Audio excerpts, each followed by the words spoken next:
अचानक ही उस बूढ़ी औरत की ओर देखते हुए पुष्कर को फिर से अपने शरीर में बदलाव की वही तरंग महसूस होने लगी जो कुछ देर पहले बाथरूम में हो रही थी। ओ स्वीट हार्ट, तुम मुझे इतनी जल्दी छोड़कर नहीं जा सकती। पहले मुझे जाना था, अब मैं तुम्हारे बिना कैसे जी पाऊंगा। पुष्कर के कानों में उस बूढ़े आदमी के रोने की आवाज पड़ रही थी। पुष्कर ने दबी हुई आवाज में खुद से कहा, कहां हो तुम? अभी मुझे तुम्हारी जरूरत है। अचानक ही पुष्कर को लगा कि उसकी नसों में बहने वाला खून तेजी से दौड़ने लगा है और उसके दिमाग में तेज ऊर्जा का संचार होने लगा है। डॉक्टर और नर्स आ चुके थे और डॉक्टर ने उस बूढ़ी औरत को मृत घोषित कर दिया था। साथ में खड़ी हुई नर्स ने सफेद कपड़ा उस बूढ़ी औरत के ऊपर डाल दिया और सभी को पीछे हटने का निर्देश दिया, लेकिन बूढ़ा आदमी उसे छोड़ने के लिए तैयार नहीं था। मुंह से कुछ मत बोलना, बस चुपचाप देखते रहो और अपने शरीर को ढीला छोड़ दो। काले सांप के शब्द पुष्कर के कान में सुनाई दिए। अचानक ही पुष्कर आगे बढ़ा और उसने उस बूढ़ी औरत के चेहरे से सफेद कपड़ा हटा दिया और उसकी नब्ज पकड़कर देखने लगा। अरे कौन है ये लड़का? ये पागल है क्या? वो औरत मर चुकी है, डॉक्टर ने चिल्लाते हुए कहा। उसने अपने साथियों को इशारा किया और पुष्कर को एक और हटाने के लिए कहा, लेकिन पुष्कर के कानों में किसी और की कोई भी आवाज नहीं पड़ रही थी। उसने उस बूढ़ी औरत का हाथ पकड़ा और कुछ मंत्र बुदबुदाए और कुछ ही देर में पुष्कर को एहसास हुआ कि उसके शरीर में उठता हुआ तेज गर्म उफान उस बूढ़ी औरत के शरीर में प्रवाह होने लगा है। श्रावणी और चक्रधर के साथ साथ बूढ़ी औरत का पति भी पुष्कर की ओर घूर रहा था। किसी को भी यह समझ नहीं आ रहा था कि यहां क्या हो रहा है। जब वो औरत मर चुकी है तो पुष्कर क्यों सभी लोगों का समय बर्बाद कर रहा है? उधर पुष्कर अपने मन के अंदर उठती हुई तेज ओम के उच्चारण की ध्वनि को साफ साफ सुन सकता था। इस समय अचानक ही उसे अपनी आंखों के सामने एक बूढ़ा आदमी दिखाई देने लगा जो किसी ऊंचे पर्वत पर बैठकर तेज आवाज में ओम का जाप कर रहा था। उस बूढ़े आदमी की वेशभूषा किसी अघोरी के जैसी थी और जो काले और नीले सांप पुष्कर को अपने कंधों पर दिखाई देते थे, वो ही सांप उस अघोरी के कंधों पर भी लिपटे हुए थे। अघोरी का रंग बिल्कुल काला था। उसके गले में रुद्राक्ष की बड़ी सी माला थी और बड़ी बड़ी दाढ़ी ने उसके पूरे चेहरे को ढका हुआ था। पुष्कर को लगातार अपने कानों में उस अघोरी के द्वारा बोले जा रहे मंत्र सुनाई पड़ रहे थे। फिर अचानक ही अघोरी के गले में लिपटे हुए सांप ने तेज फुंकार मारी और उधर घबराते हुए पुष्कर ने आंखें खोल दी। पुष्कर ने देखा कि बूढ़ी औरत की सांसें लौट आई और उसके मुंह से तेज खून की उल्टी हुई है। वो बूढ़ी औरत जो कुछ समय पहले अपनी सांसें छोड़ चुकी थी, वो उठकर बुरी तरह खांस रही थी। ये तो चमत्कार है, ये कैसे हो सकता है? आसपास खड़े सभी लोग, यहां तक कि डॉक्टर और उसके साथ आई हुई नर्स भी अचंभित थी। उन्हें समझ ही नहीं आ रहा था कि अचानक ही एक मरी हुई औरत जिंदा कैसे हो सकती है। ओह, तुम जिंदा हो गई स्वीट हार्ट। छोटे बच्चे, मैं तुम्हारा यह एहसान जिंदगी भर नहीं भूलूंगा। तुमने ये कैसे किया? मैं और मेरा परिवार आज से तुम्हारे एहसानमंद हैं। बूढ़ा आदमी लगातार अपनी बीवी से लिपटकर रोते हुए पुष्कर से सभी बातें कह रहा था। उधर चक्रधर और श्रावणी को भी यकीन नहीं आ रहा था कि कुछ समय पहले मौत के मुंह में जा चुकी औरत को पुष्कर ने वापस से जिंदा कर दिया है। लेकिन पुष्कर के दिमाग में कुछ और ही चल रहा था। उसे उस अघोरी बाबा की शक्ल धुंधली धुंधली सी याद आ रही थी, जिसे उसने कुछ ही देर पहले अपने मन के अंदर देखा था। बेशक यहां मौजूद लोगों की नजरों में यह कारनामा पुष्कर ने किया था, मगर पुष्कर को मालूम था कि यह उसका नहीं बल्कि उसी बाबा की करामात है जो उसे अपने अंदर दिखाई दिए थे। उफ, उन बाबा का चेहरा और वो सांप कितने डरावने थे। वो कौन है? यही बातें सोचते हुए पुष्कर चक्रधर के रेस्टोरेंट से बाहर निकल गया और सड़क पर चलते हुए आगे बढ़ गया। उसने पलटकर श्रावणी को भी नहीं देखा था। उधर कॉम्प्लेक्स के अंदर बूढ़े आदमी के परिवार के लोग पहुंच चुके थे। कॉम्प्लेक्स के बाहर गाड़ियों की लाइन लग चुकी थी और उनके अंदर से बूढ़े आदमी के परिवार के लोग और बहुत से बॉडीगार्ड्स भी बाहर निकलकर तेजी से अंदर की ओर भाग रहे थे। चक्रधर और उसके साथी डरे सहमे से एक कोने में खड़े हुए थे। तभी चक्रधर को सामने एक लंबा चौड़ा आदमी दिखाई दिया जिसने महंगा सूट पहना हुआ था और उसकी महंगी घड़ी दूर से ही चमक रही थी। चक्रधर उस आदमी को पहचानता था। वो तेजी से आगे बढ़ते हुए उस आदमी के नजदीक पहुंच गया और सिर झुकाकर उसका अभिवादन करते हुए बोला, सर आप यहां? चक्रधर की आवाज में डर साफ साफ दिखाई पड़ रहा था। वो कहां है? मिस्टर सिंघानिया ने चक्रधर से पूछा। कौन सर? आप किसके बारे में बात कर रहे हैं? चक्रधर ने डरते हुए सिंघानिया से पूछा।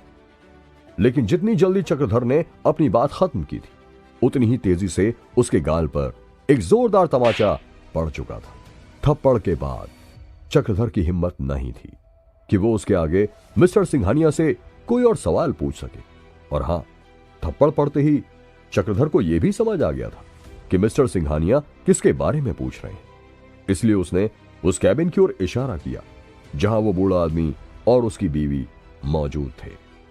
मिस्टर आनंद महेंद्रू, अब कैसी तबीयत है मिसेस महेंद्रू की?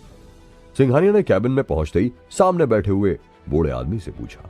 ओह गॉड, क्या ये बूढ़ा couple mister and Mrs Mahendru है? सिंघानिया की बात सुनते ही चक्रधर और उसके साथियों के होश उड़ गए थे। उन्होंने कभी सपने में भी नहीं सोचा था कि इस समय उनके रेस्टोरेंट में शहर के इतने बड़े रईस और उनकी पत्नी मौजूद थे। और अभी अभी जिस बूढ़ी औरत की जान पुष्कर ने बचाई थी, वो और कोई नहीं बल्कि मिसेस महेंद्रू थी। तभी अचानक एक और सूट बूट पहने हुए मध्यम उम्र का आदमी, जिसके साथ एक बहुत ही सुंदर लड़की भी थी, वो सभी तेजी से उस कैबिन की ओर दौड़ते हुए आए। रेस्टोरेंट के अंदर लोगों का तांता लग चुका था। बहुत से बॉडीगार्ड जो कि ब्लैक सूट में थे, वो सभी रेस्टोरेंट के अंदर आ चुके थे। उधर पुष्कर सड़क के रास्ते चलते हुए एक सुनसान जगह पर पहुंच चुका था, जहां एक शांत झील थी और लोगों का आना जाना ना के बराबर था। पुष्कर को अभी भी धुंधली सी अघोरी बाबा की शक्ल याद आ रही थी, जो उसने कुछ ही समय पहले बूढ़ी औरत को ठीक करते समय देखी थी। और उसके द्वारा बोला जा रहा ओम मंत्र का जाप अभी तक पुष्कर के कानों में गूंज रहा था। यह मंत्र और जाप ठीक वैसा ही था जैसे कभी बचपन में पुष्कर को उसकी मां ने सिखाया था। पुष्कर झील के किनारे शांति से बैठ गया और फिर जैसे ही उसने आंखें बंद की तो फिर से उसे वही काले और नीले रंग के जहरीले सांप दिखाई देने लगे थे। पुष्कर ने ध्यान लगाना शुरू करते ही ओम का उच्चारण शुरू कर दिया था। जब भी तुम्हें कुछ समझ ना आए और जिंदगी में बहुत सी उलझनों ने तुम्हें घेर लिया हो, तो शांति से बैठकर ओम के जाप के साथ महादेव को याद करना। देखना, महादेव तुम्हारी जरूर रक्षा करेंगे और तुम्हें सही रास्ता दिखाएंगे। मां की दी हुई सीख पुष्कर के कानों में गूंज रही थी और उसी का पालन करते हुए पुष्कर ने इस परेशानी का हल ढूंढने के लिए ही ध्यान में बैठकर ओम का जाप करना शुरू कर दिया था। पुष्कर का मन अंदर ही अंदर डूबने लगा था और उसे अपने अंदर जोरों से ओम की ध्वनि सुनाई देने लगी थी। उधर रेस्टोरेंट के अंदर मिस्टर महेंद्रू का परिवार उन्हें देखते ही बेचैन हो गया था। दादाजी, दादाजी, एक खूबसूरत लड़की चिल्लाते हुए आगे बढ़ी। मां, पिताजी, आप दोनों ठीक तो हैं? उस आदमी ने बूढ़े आदमी और उनकी पत्नी से कहा। आनंद महेंद्रू के परिवार के साथ उनके पारिवारिक डॉक्टर मिस्टर सत्यजीत भी आए हुए थे। मिस्टर और मिसेस महेंद्रू दोनों कुर्सी पर शांति से बैठ चुके थे। ओह, हमारी प्यारी पोती मिहिका भी हमसे मिलने के लिए आई है। मिस्टर महेंद्रू ने मिहिका के गाल पर हाथ रखते हुए कहा। डॉक्टर सत्यजीत, प्लीज देखिए ना, मेरी दादी को क्या हुआ है? मिहिका की आंखों में आंसू थे और वो डॉक्टर सत्यजीत से आग्रह करते हुए बोली थी, अरे तुम क्यों चिंता करती हो, हम दोनों बिल्कुल ठीक हैं। दादी ने मिहिका के सिर पर हाथ फेरते हुए कहा। मिहिका की आंखें लाल थी और वो काफी डरी हुई भी लग रही थी। उसने सुबकते हुए अपने दादाजी से कहा, दादाजी, आप जब भी दादाजी के साथ कहीं घूमने जाते हैं तो कभी भी किसी को साथ लेकर नहीं जाते हैं और फिर ऐसी जगह आते हैं जहां के बारे में हमें कुछ पता ही ना हो। आनंद महेंद्रू ने कहा, अरे मैं और तुम्हारी दादी यही नॉर्थ कैंपस के कॉलेज के पढ़े हुए हैं और यहाँ की गलियों में हम छुप छुप कर मिला करते थे, इसीलिए अक्सर जब भी पुरानी यादें ताजा करनी होती हैं तो यहीं पर डेट मारने आ जाते हैं। ये कहते हुए मिस्टर आनंद महेंद्रू बहुत तेजी से हंसने लगे। तभी मिस्टर सिंघानिया ने हंसते हुए कहा, मिस्टर महेंद्रू, आप जब भी दोबारा जगह पर आए तो कृपया एक बार मुझे जरूर फोन कर दें, मैं यहां आपके लिए सब इंतजाम भी कर दूंगा। मैं आगे से ध्यान रखूंगा। लेकिन वो लड़का पुष्कर कहां गया? अगर वो आज ना होता तो तुम्हारी दादी जिंदा नहीं बचती मिहिका, दादाजी ने कहा। मिस्टर महेंद्रू की बात सुनते ही सभी लोग इसे उनका आदेश समझकर पुष्कर को इधर उधर खोजने लगे, लेकिन वो उन्हें कहीं भी दिखाई नहीं दिया। जब उन्होंने सीसीटीवी कैमरों में देखा तो उन्हें पता चला कि पुष्कर तो पहले ही बाहर जा चुका है। अरे ये कैसा लड़का है, इतना बड़ा काम करने के बाद भी बिना इनाम के ही चला गया, मिस्टर महेंद्रू ने कहा। उधर झील के किनारे पुष्कर ओम का जाप करता हुआ शून्य की स्थिति में जा चुका था। अचानक ही पुष्कर को चारों ओर धुआं ही धुआं दिखाई देने लगा। ठंडी ठंडी सर्द हवाएं चल रही थी और तभी उसे एक ऊंचे बर्फीले पर्वत पर बैठा हुआ वही अघोरी दिखाई दिया जो उसे बूढ़ी औरत को ठीक करते हुए दिखाई दिया था। उसके चारों ओर भयंकर काले और नीले रंग के सैकड़ों सांप दिखाई दे रहे थे जो समय समय पर फुंकार मार रहे थे। अघोरी की आंखें बंद थी और वो बेहद ही सटीक और साफ आवाज में ओम का जाप कर रहा था। उसके काले काले लंबे बाल जटाओं की तरह आपस में उलझे हुए थे और उसके गले में रुद्राक्ष की बड़ी सी माला पुष्कर को साफ साफ दिखाई दे रही थी। धीरे धीरे पुष्कर अपने मन में अंदर की ओर झांकते हुए आगे बढ़ने लगा था।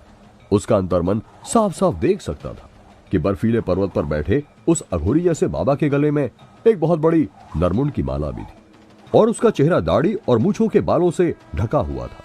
उसके माथे पर त्रिपुंड बना हुआ था और उसके माथे से ऐसा तेज निकल रहा था जैसे सूरज की रोशनी हो। पुष्कर धीरे धीरे उसे नजदीक से देखने के लिए आगे बढ़ रहा था। फिर अचानक ही उस बूढ़े अघोरी की आंखें खुल गई जो खून की तरह सुर्ख लाल थी। उसकी लाल लाल बड़ी बड़ी आंखें देखकर पुष्कर बुरी तरह डर गया और उसका ध्यान टूट गया। सुबह हो चुकी थी। पुष्कर ने अपने शरीर की धूल हटाने के लिए जल्दी से कपड़े उतारे और सामने झील में छलांग लगा दी। कुछ देर बाद जब पुष्कर अच्छे से नहा चुका था तो वो झील से बाहर निकल आया और जैसे ही पुष्कर किनारे पर आकर अपने कपड़े पहनने वाला था तभी उसे झील के सामने से जाने वाली सड़क पर एक लड़की दिखाई दी। पुष्कर ने ध्यान से देखा तो वो लड़की उसी की ओर देख रही थी। उस लड़की को देखकर पुष्कर एक बार के लिए चौंक गया था क्योंकि उसे बिल्कुल भी अंदाजा नहीं था कि कोई इस तरह की सुनसान जगह पर भी आ सकता है। पुष्कर ने जल्दी से अपने कपड़े पहन लिए और वो धीरे धीरे उस लड़की की ओर बढ़ने लगा, लेकिन तभी उसे एक तेज कार की आवाज सुनाई दी और उसके बाद एक गोली की आवाज, जिसे सुनते ही पुष्कर के पांव जहां थे वहीं के वहीं रुक गए। क्या पुष्कर उस लड़की को बचा पाएगा? कौन था वो आदमी जिसने उस लड़की पर गोली चलाई थी? जानने के लिए सुनते रहिए ये एक्साइटिंग कहानी सिर्फ पॉकेट एफएम पर।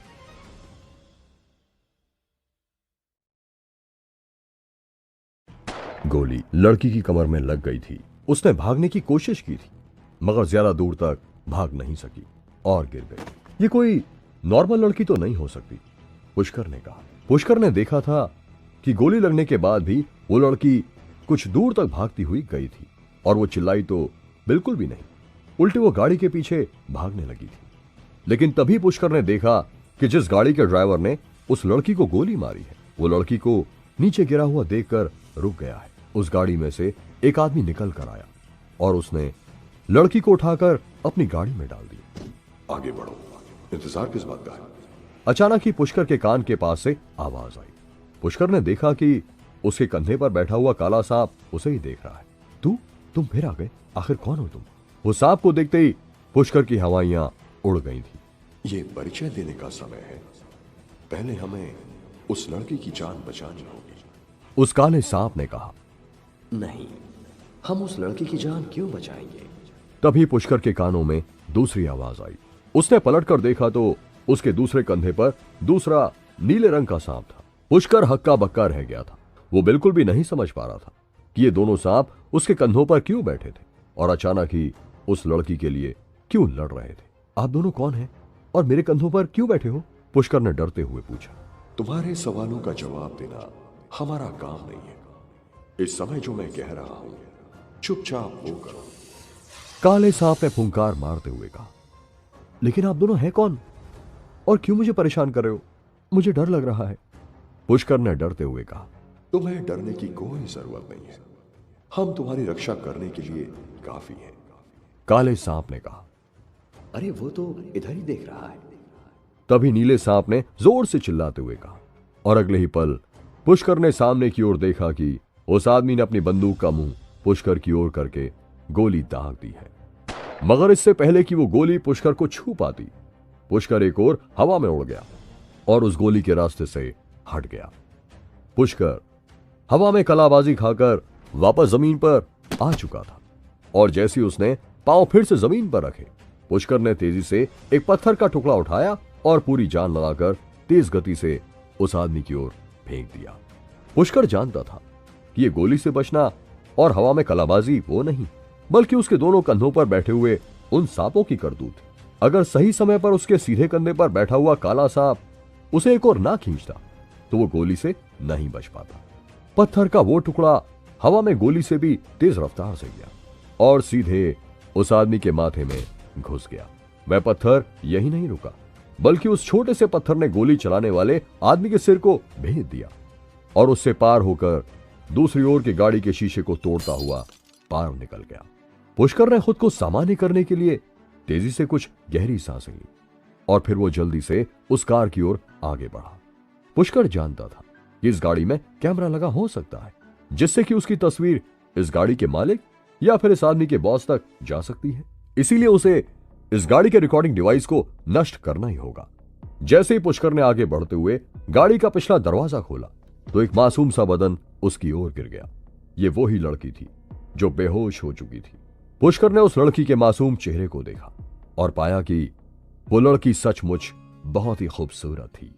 उस लड़की ने एक सफेद ड्रेस पहनी हुई थी, जैसे कि वो किसी डिनर पार्टी में जा रही हो। उसकी खूबसूरत बाहें और पतली पतली उंगलियां देखकर ऐसा लग रहा था जैसे कि वो पियानो बजाती हो। तभी पुष्कर ने उसकी हथेलियों पर जख्म का निशान देखा, जिससे पुष्कर समझ गया कि उसने जरूर हाथ में खंजर पकड़ा हुआ होगा और उसके हाथ से खून की बूंदें भी नीचे गिर रही थी। पुष्कर ने उस लड़की को संभालते हुए ऊपर की ओर उठाने की कोशिश की और तभी उसकी नजर लड़की के गले से होते हुए नीचे गहराई तक चली गई। नजरों को संभालो, ये कई बार बड़ी मुश्किलों में डाल देती है। तभी उसके सीधे कंधे पर बैठे हुए काले सांप की आवाज पुष्कर के कान में पड़ी और पुष्कर ने अपनी आंखें उस लड़की के सीने से हटा ली। पुष्कर लड़की को उठाकर नीचे लिटाना चाहता था, मगर तभी उस लड़की के एक हाथ ने पुष्कर को कस कर पकड़ लिया और उसके गुलाबी होंठ धीरे से खुले। लड़की ने धीमी आवाज में पुष्कर से कहा, प्लीज मुझे बचा लो, प्लीज मुझे बचा लो। पुष्कर ने देखा कि गोली उस लड़की के कंधे के पास फंसी हुई है। पुष्कर ने सामने की ओर से लड़की के कंधे पर उंगली घुमाई और गोली की सही स्थिति को भांप लिया, लेकिन उसकी इस हरकत ने लड़की को दर्द से करहाने पर मजबूर कर दिया था। नतीजा यह हुआ कि वो लड़की दर्द में चिल्लाती हुई पुष्कर से लिपट गई। उफ, ये क्या है? ये तो बहुत ही गहरा घाव है। इसमें से कितना खून बह रहा है। इसकी तो हड्डी भी साफ नजर आ रही है। पुष्कर ने जैसे ही उस लड़की के कंधे का घाव देखा तो वो बेचैन हो उठा और बोला, इस लड़की को बचाना बहुत जरूरी है।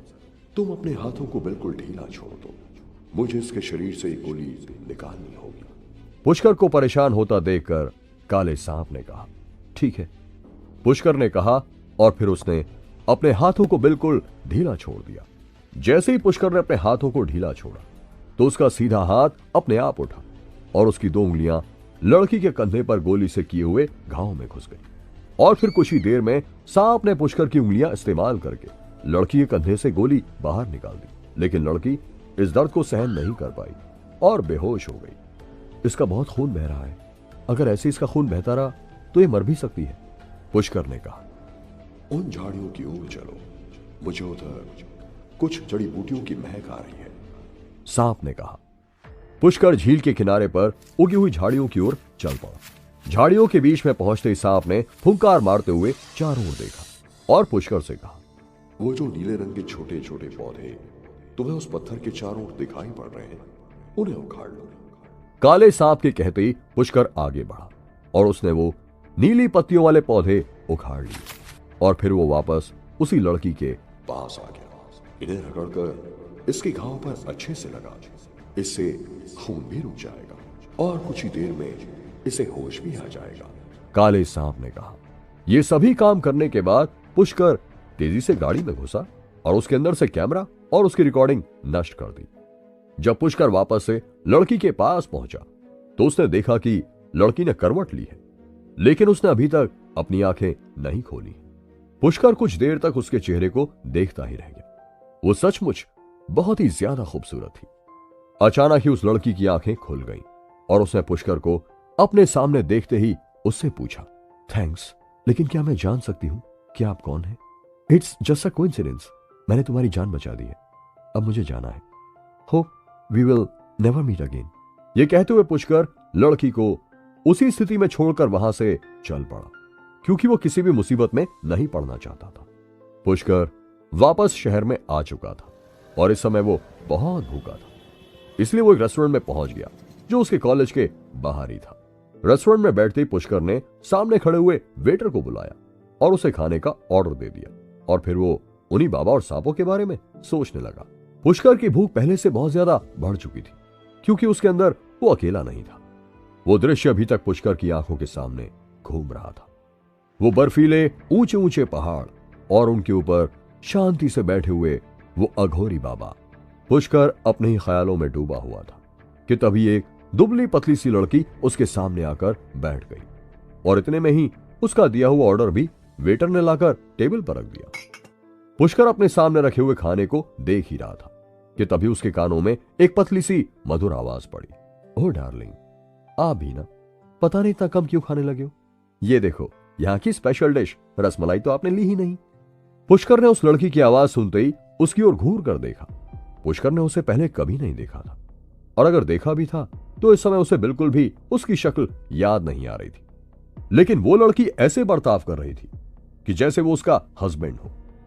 उस लड़की ने सफेद चमकदार ड्रेस पहनी हुई थी और उसके मासूम चेहरे पर वो बड़ी बड़ी आंखें। उन्हें देखकर तो पुष्कर देखता ही रह गया था। सचमुच ऐसी अप्सरा जैसी खूबसूरती का पति कौन मर्द नहीं बनना चाहेगा। तभी सामने बैठी उस लड़की, जिसका नाम शिखा था, ने अपने दांतों से निचले होंठ को काटा और आंख मारते हुए पुष्कर की प्लेट में रसमलाई का कुछ हिस्सा डाल दिया। लेकिन पुष्कर अभी तक उसे समझ नहीं पाया था। माय डार्लिंग हस्बैंड, खाइए ना, अगर आप अच्छे से नहीं खाएंगे तो सचमुच मेरा दिल टूट जाएगा। शिखा ने मुस्कुराते हुए कहा, क्या हम दोनों एक दूसरे को जानते हैं? पुष्कर ने अपनी आंखें चढ़ाते हुए कहा। लेकिन पुष्कर ने अपनी बात खत्म भी नहीं की थी कि उससे पहले ही शिखा ने चम्मच भरकर उसके मुंह में रसमलाई डाल दी। शिखा, ये लड़का कौन है? तभी वहां पर 3 लोग आ गए और शिखा को पुष्कर को इस तरह से खाना खिलाते हुए देखकर उससे पूछने लगे। कार्तिक, जिसने शिखा से पूछा था, वो बेहद गुस्से में लग रहा था, यहां तक कि उसने अंदर आते समय हाथ में बियर की बोतल भी पकड़ी हुई थी। भाभी, क्या मेरा बड़ा भाई नितिन तुम्हारे लिए काफी नहीं है, जो तुम्हें चिलगोजे की भी जरूरत पड़ गई? कार्तिक ने गुस्से में दांत भींचते हुए कहा। कार्तिक की बात सुनते ही शिखा ने पुष्कर के मुंह में डाली हुई चम्मच बाहर निकाली और गुस्से में उसकी ओर देखते हुए कहा, मैंने तुम्हें कितनी बार समझाया कि मैं तुम्हारी कोई भाभी वाभी नहीं हूं, पर तुम्हारे कान की तरह तुम्हारा दिमाग भी छोटा है, इसलिए शायद तुम्हें सीधी सीधी बातें समझ नहीं आती। अब ध्यान से इन्हें देख लो, यही मेरे बॉयफ्रेंड हैं और मैं दिल से इन्हें अपना पति मान चुकी हूं, इसीलिए अब अपनी कबूतर ऐसी शक्ल लेकर यहां से गायब हो जाओ। सॉरी, उड़ जाओ। शिखा ने हाथों से उड़ने जैसा इशारा करते हुए कार्तिक का मजाक उड़ाते हुए कहा था। क्या ये सब कुछ तुम इस कल के लौंडे की वजह से बोल रही हो? अगर मैंने गलती से भी इसके जबड़े पर एक जड़ दिया ना, तो ये यहीं अपनी पैंट गीली कर देगा। कार्तिक ने पुष्कर की ओर देखते हुए कहा। कार्तिक की धमकी भरी बात से भी पुष्कर को कोई फर्क नहीं पड़ा था। उसे तो उल्टा ये सोचकर हंसी आ रही थी कि ये लड़की उसे एक शील्ड की तरह यूज कर रही थी। तुम उसे क्यों धमकी दे रहे हो? जब मैं तुम्हारे भाई को एक्सेप्ट नहीं कर रही हूं तो इसका मतलब मैं उसे पसंद नहीं करती हूं। क्या इतनी सी बात तुम लोगों को समझ नहीं आ रही है? शिखा को गुस्सा आ गया था, इसलिए उसने तेज आवाज में कार्तिक को डांटते हुए कहा था। इस बार पुष्कर ने भी कार्तिक की ओर देखा और उसकी अगरबत्ती जैसी पतली पतली बाजुओं को देखकर अचानक ही पुष्कर को हंसी आ गई। फिर पुष्कर का ध्यान उस बियर की बोतल की ओर गया जो कार्तिक के हाथ में थी। बेटा, जब शक्ल लेब्राडोर जैसी हो तो पिटबुल जैसी बातें नहीं किया करते। ओह, तो तुम इस बोतल की वजह से हीरो बन रहे हो? क्या सचमुच इससे तुम मेरा सर फोड़ सकते हो? इतना कहते ही पुष्कर ने उस बोतल को कसकर पकड़ा और एक झटके में ही तेज आवाज के साथ जोर से दबाते हुए पुष्कर ने उस बोतल को अपने एक हाथ से ही तोड़ दिया। क्या कार्तिक पुष्कर को ढूंढने के लिए आएगा? काला सांप जंगल में मिली उस अनजान लड़की को क्यों बचाना चाहता था? जानने के लिए सुनते रहिए ये एक्साइटिंग कहानी सिर्फ पॉकेट FM पर।